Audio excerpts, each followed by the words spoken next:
Well, hi everybody. Good afternoon. What a very, very snowy day it is in Ontario anyway.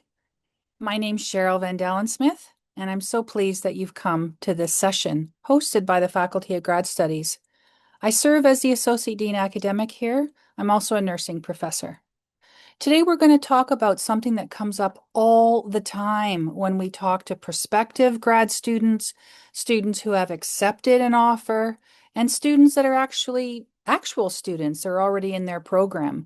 And that is, how do I search and find a graduate supervisor? And that's what I'm going to try and do for you today. So, this is our agenda. I'm going to talk to you just a little bit about what exactly is graduate supervision. I'll talk to you about where it fits into what we call the student life cycle. And then what are the responsibilities for supervisors and students? And then I have a guide that I'm going to make sure that you have a copy of. Doesn't matter if you're a student yet or not, we're happy for you to have this guide. And that is called Smart Questions, Strong Matches.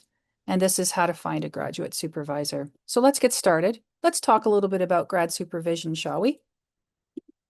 Grad supervision, it's a partnership between an experienced scholar and an aspiring scholar.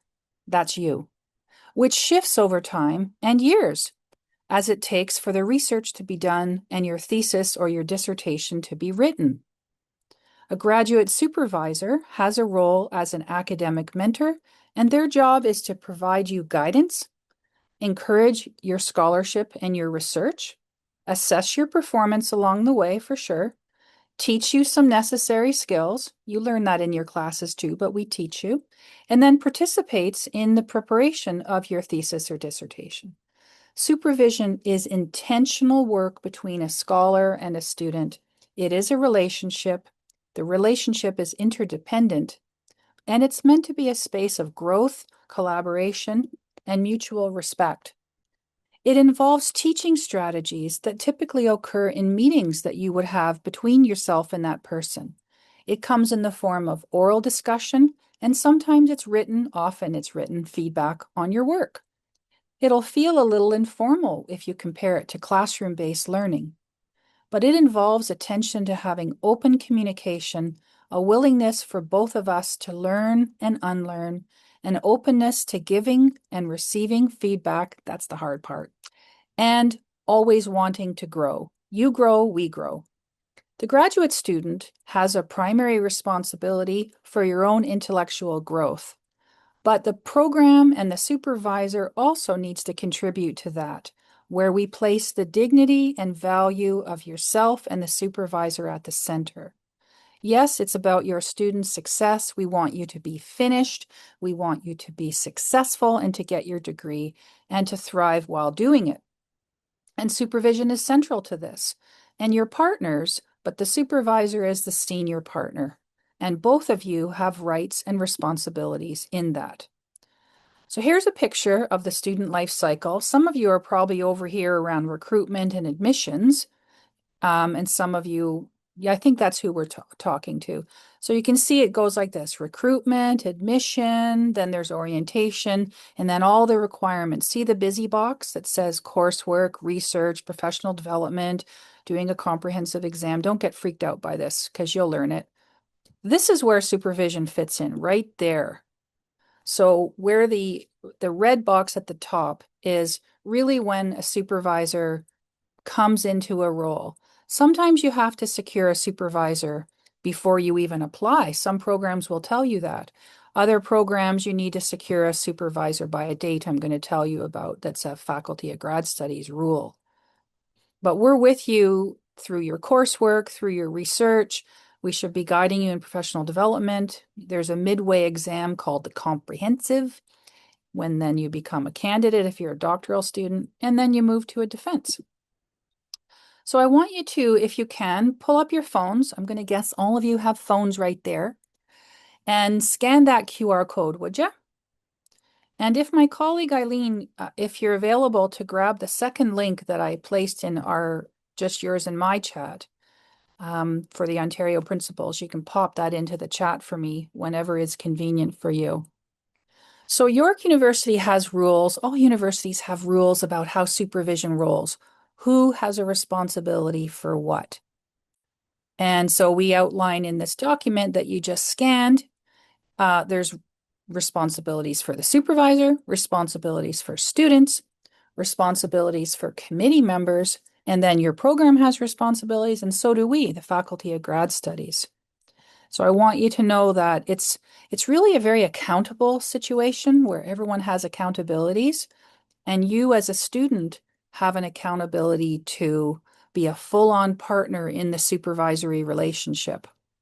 And yeah, to want to grow and to want to learn and to take the feedback. Sometimes it can be tough to accept feedback, but you have to get a supervisor before that. And that's what today's session is going to be about.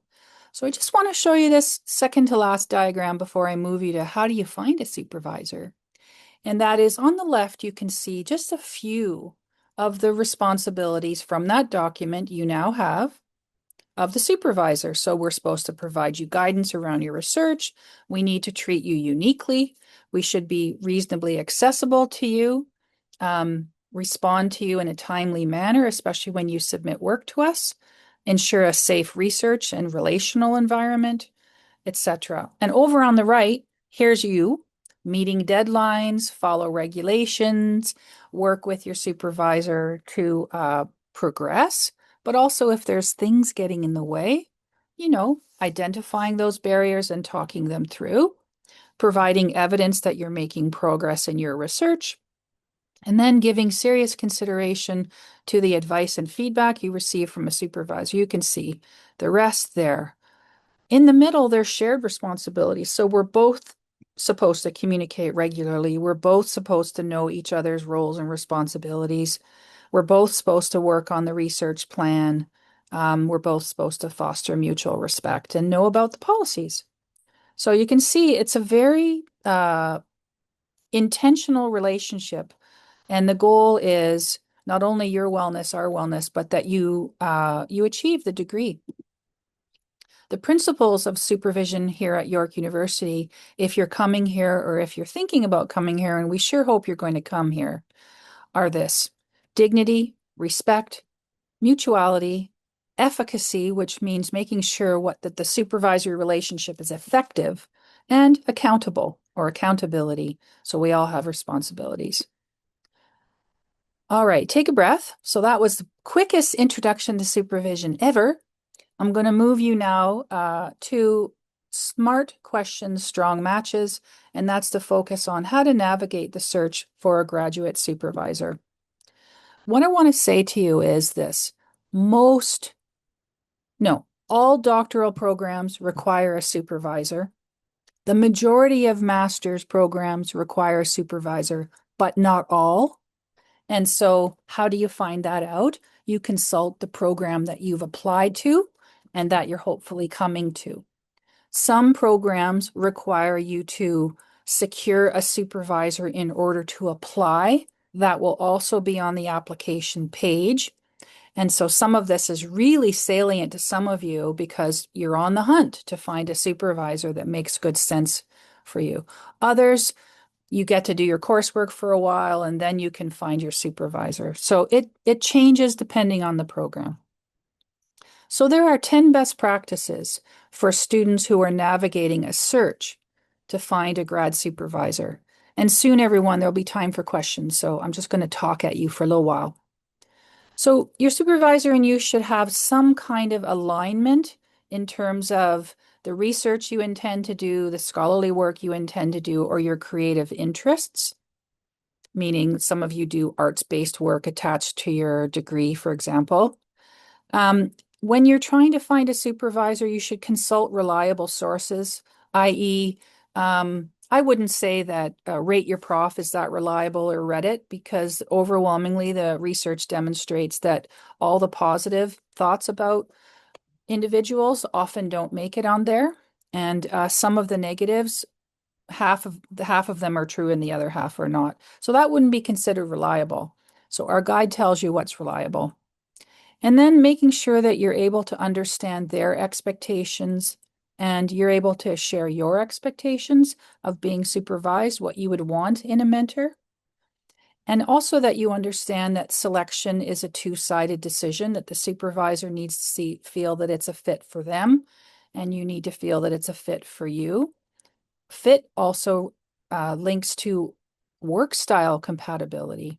So when you're interviewing prospective supervisors, and I did say that, interviewing, you want to be talking about their work style, your work style.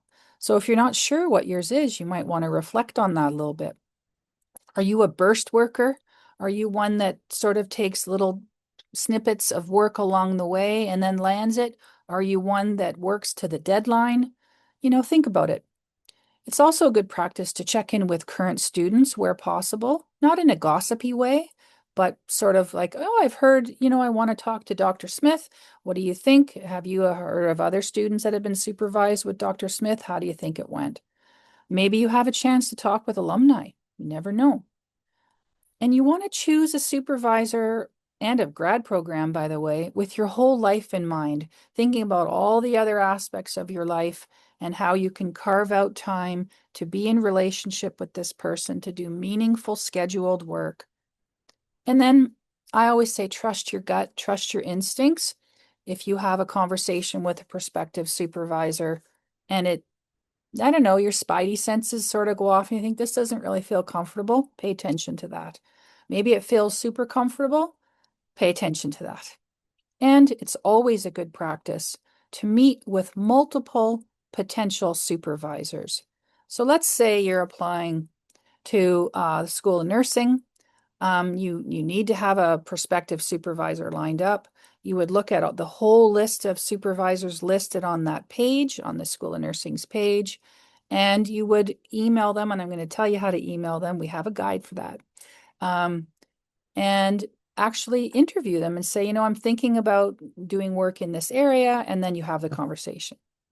So let me get to that guide. So inside this guide, and Eileen, would you be able to pop the guide now into the chat as well for me? It would have been the first link that I put. Let me just see if you're able to do that. Yep, you're able to do that. It's perfect. Thank you. So this guide that's going to come into the chat shortly, I'd like you to open it on your browser. Hopefully you can have both open. This is what's inside the guide. How to approach a potential supervisor. What are supervisors looking for? What are some questions you should ask a prospective supervisor? What should you ask former grad students? Maybe you're even able to observe dynamics in the lab. It's pretty rare, but sometimes it happens. And how do you go about making the decision? How do you become a supervisee? And we even have templates. How do you do that? Not a cold call, but a cold email to somebody you don't know. So I almost put in the guide, don't start with, hey, Cheryl, as an email to a prospective supervisor. You just want to show that you have a lot of respect for yourself, for grad studies. So maybe you'd want to have the salutation be just a tad more respectful. So let's dive into the guide. So how do we approach a potential supervisor? When you contact a potential supervisor, you want to really be able to describe your background and your research interests to them. But also you should look at their work.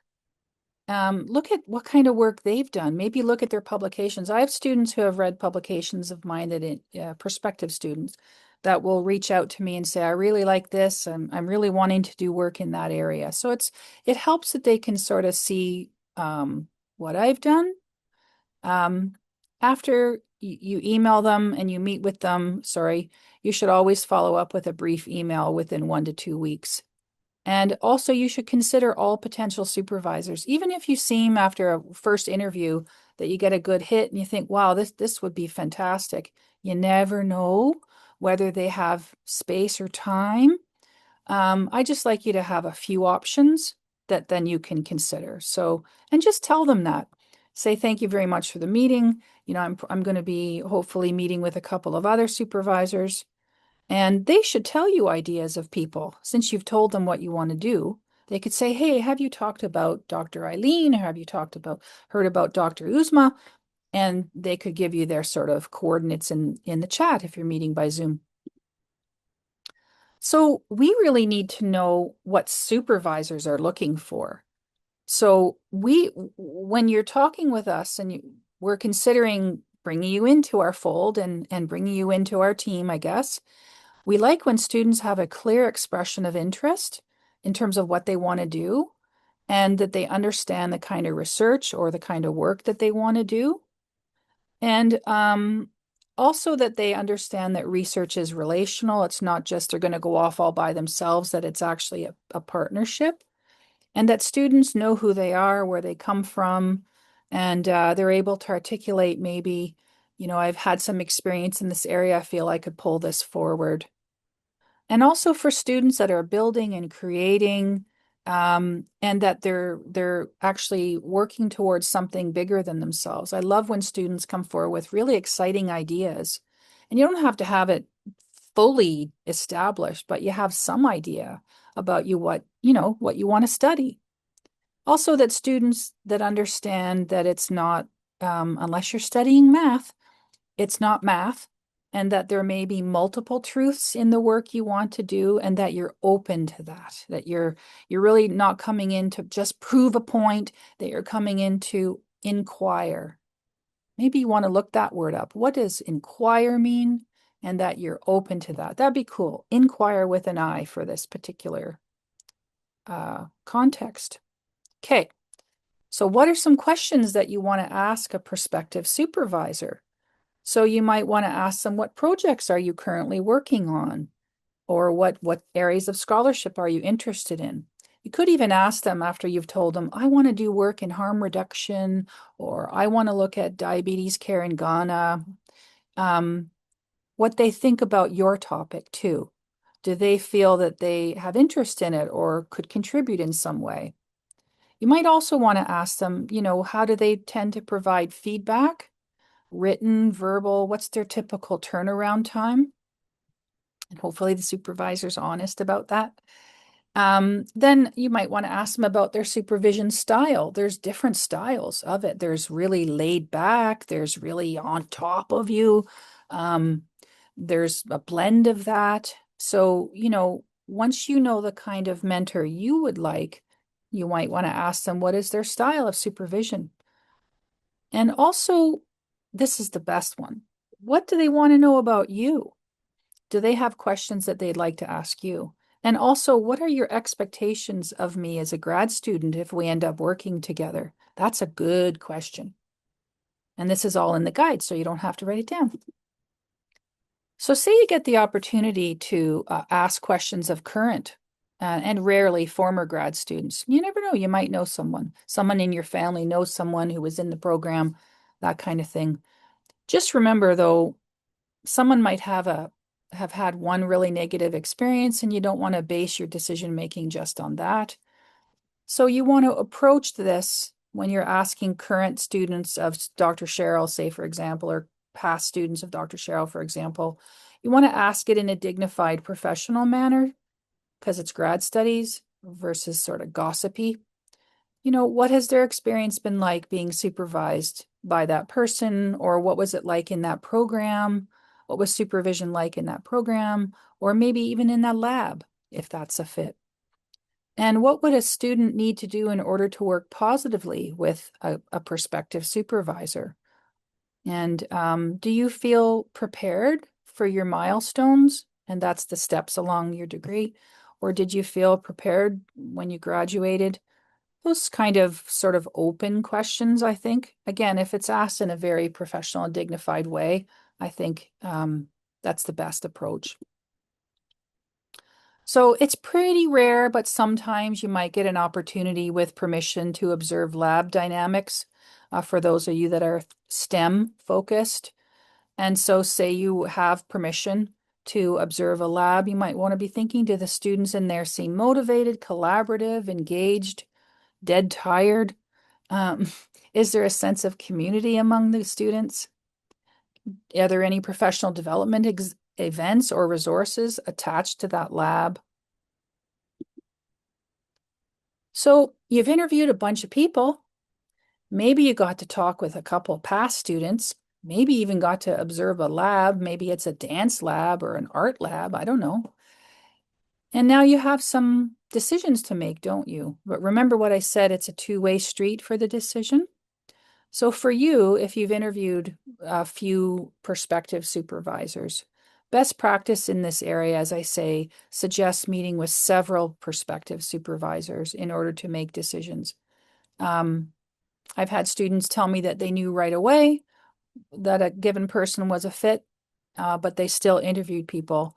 And I've had people also share that they knew right away that a person just wasn't a good fit. And of course, they continued interviewing. So compare your options. Ask yourself, do our interests truly match? Did you get a sense that this person's approach matches your preferred learning style? Like, did it feel intense? And does that kind of intensity make anxiety go up for you and then you shut down? Um, did they use humor, and does humor really help you in your learning? Um, so it's really about, did you get a sense that their approach, what they said, their expectations match your learning style? Maybe one of the people you interviewed, you think, well, maybe not my supervisor, but I wonder if they'd eventually be on my committee. I haven't really told you much about the committee. It's in that document I gave you, the first one. But in doctoral programs, you have one supervisor and two committee members. And maybe there's a person you interviewed that might be fantastic on your committee. As I said, I want you to trust your instincts. Don't disregard any red flags. And as always, there's a grad program director attached to all grad programs that you can talk to. And I really want you to think about having a good relationship with your grad program director, even at admissions time. So, how do you then become a supervisee? So, because you have a major role in the success of this graduate student supervisor, what we call a dyad, you want to say to yourself, do I need more time to think this through? So maybe you want to write back to a prospective supervisor and say, you know what, I just need a little bit more time. I'm going to circle back to you in a week, so that, like, you never don't circle back to people you've interviewed. But let's say you're feeling, I should really make a decision, but I don't feel ready, or I don't know who I should ask. I'm just not sure. You just tell them that. Be transparent. If you're ready to go forward, you want to confirm with that grad faculty member, is this a fit for you? Like, I'm wondering, is this something that you're able to take on? And that's another big question for all of you to ask. How many students do they have? It's in the guide. But if they have 18 students, that it's just not manageable generally. 18 principal supervision. So if you're thinking you want to ask the person, you would say, you know, this seems to work for me. Would it work for you? Is this something you'd want to do? And a good supervisor too, if they don't feel they have the time, they should tell you up front so that you're not wasting your time, but they should also then refer you on to others. So let's say they agree, then you just want to get confirmation in writing from them that they agree to serve as your supervisor, and then pursue the appropriate documentation. If it's at admissions time, there's a spot for you to write their name, Dr. Cheryl, School of Nursing has agreed, here's her email, kind of thing. Or later on, once you're in the program, if that's when you're supposed to get your supervisor, then there's certain documentation. Actually, it's now all online. And you'd want to really explore grad student responsibilities within the grad supervisor relationship. That's how you become a good mentee, is really being open to feedback, want it, drive for it, want to grow, be tough, and know that you have responsibilities. Like, don't ever ghost your supervisor or whatever. And then we have a strong start to supervision checklist, which we'll give you probably later. And that's how you meet with your supervisor the first time you actually officially meet with them. So inside our guide, remember I said for you, how do you email people and you don't even know them? How you reach out really does matter. So we really want you to take your time, be clear on who you are and what your intentions are. Will really help them reply to you. And so we have inside the guide 3 email templates to use, adapt, not use. But Eileen tells me we often get asked for, are there any example emails? How do I reach out to this person? I'm nervous, kind of thing. I don't want to screw it up, kind of thing. So by asking smart questions, you really can establish strong matches with a supervisor whose expertise, mentoring style, and values align with your goals and learning style. But I do want you to know that along the way, sometimes either you or the supervisor, maybe it ends up not being a fit. You're not stuck. There is a mechanism to pivot and maybe change out supervisors. And again, it's all done transparently through really open, dignified conversation sort of thing. And so this person in the picture was with another supervisor than me, and they were studying one thing, and this person, Steve, wanted to study something entirely different, and that was an area that I was looking into, and so he switched over to me through really dignified, respectful conversations with his original supervisor. So I'd like you to take a scan of this now, everyone, and then we're going to have time for some questions. So this is our Graduate Supervision Toolkit. It's way too soon, really, for you to have the toolkit, but I want you to have it because it's got some cool stuff in there. And I am going to ask for questions now, but I do want you to stay updated. You might want to follow, like, and subscribe to any of our platforms on the socials. Feel free. And I'm going to stop sharing, and here I am. If there are questions, and Eileen, I'll just look in the Q&A box if I can.